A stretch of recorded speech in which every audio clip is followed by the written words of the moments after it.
Harian GMI Ebenezer. Kedatangan Tuhan Yesus yang kedua kali menjadi satu tanda bahwa akan berakhirnya seluruh alam semesta ini.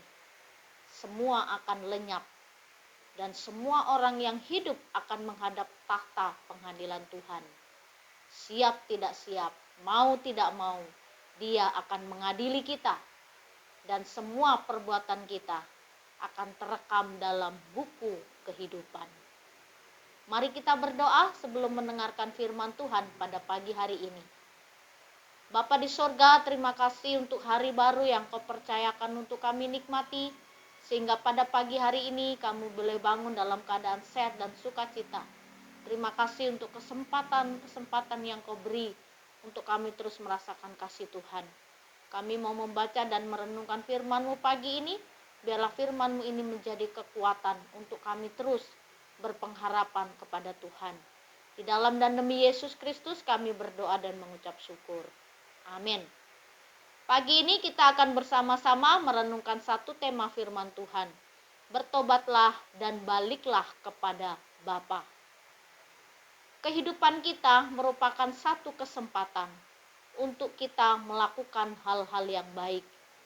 Jika ada satu kesalahan, jika ada perbuatan dosa, dan hal-hal yang tidak berkenan kepada Tuhan, kita harus bertobat. Dan dengan bertobat, bukan hanya dengan kata-kata, tapi lewat perbuatan.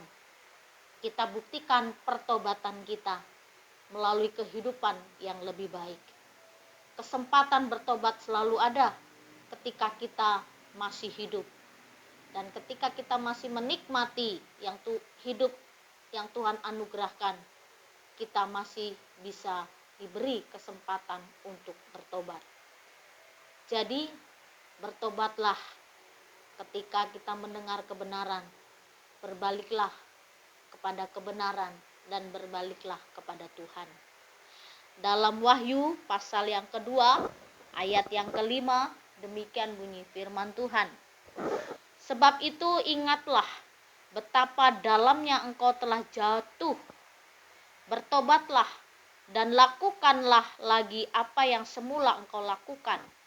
Jika tidak demikian, aku akan datang kepadamu dan aku akan mengambil kaki dianmu dari tempatnya jika engkau tidak bertobat. Ini firman Tuhan yang disampaikan kepada jemaat di Efesus. Jemaat di Efesus mula-mula mereka mengasihi Tuhan dengan segenap hati, dengan sungguh-sungguh, kasih yang mula-mula. Tapi seiring dengan perjalanan kehidupan jemaat di Efesus, banyak yang sudah meninggalkan Tuhan.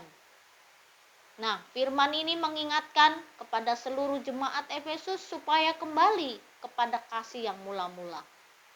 Jika ada perbuatan yang tidak berkenan kepada Tuhan, mereka juga harus bertobat. Kalau mereka tidak bertobat, semuanya akan diambil dan hukuman siap menanti mereka.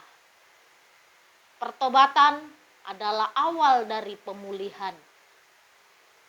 Jemaat Efesus harus kembali kepada Tuhan.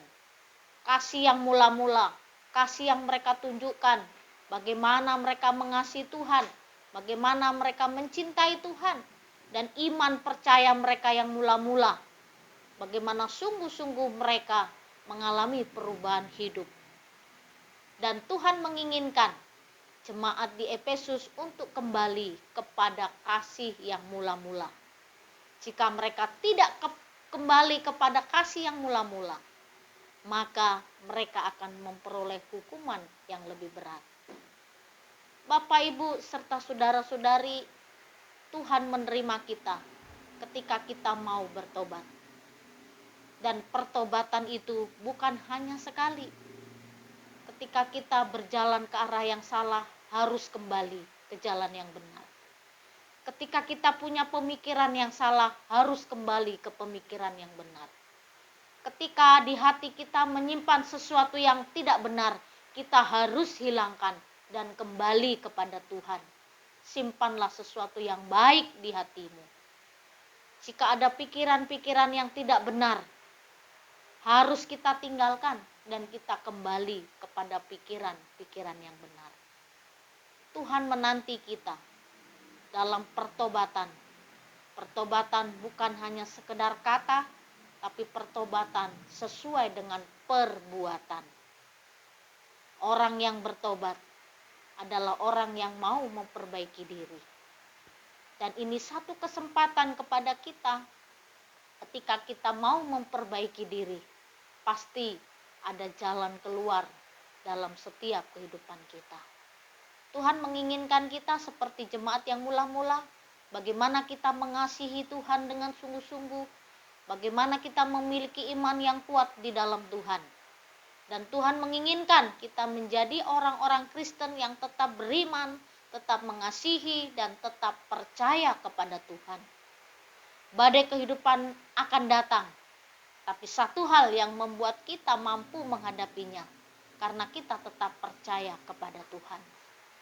Jadi pagi ini firman Tuhan mengingatkan kepada kita, bertobatlah dan kembalilah kepada Bapa. Bertobatlah dan kembalilah ke jalan yang benar. Dengan bertobat ada pemulihan, dan dengan bertobat ada jalan keluar dalam hidup kita. Sehingga sepanjang hidup kita, kita terus hidup ada di jalannya Tuhan.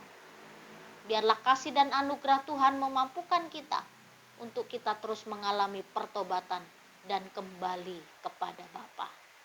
Mari kita berdoa. Kami bersyukur dan terima kasih Engkau sudah ingatkan kami akan kebenaran-Mu pada pagi hari ini, sehingga kami boleh mendengarkan satu kebenaran untuk kami terus mengalami pertobatan dalam hidup, mau memperbaiki diri. Tuhan, tolonglah kami supaya dalam hidup ini Engkau yang selalu memberi kesempatan kepada kami tidak menyia-nyiakannya. Mampukan kami ya Tuhan untuk kami terus memperbaharui diri kami. Terima kasih Bapa, di dalam dan demi Yesus Kristus kami berdoa dan mengucap syukur. Amin. Selamat pagi, Tuhan Yesus memberkati. Saat sunyi, saat sepi, ku merenung nasib ini. Sesungguhnya hidup ini tak berarti tanpa salib Tuhan bersamaku.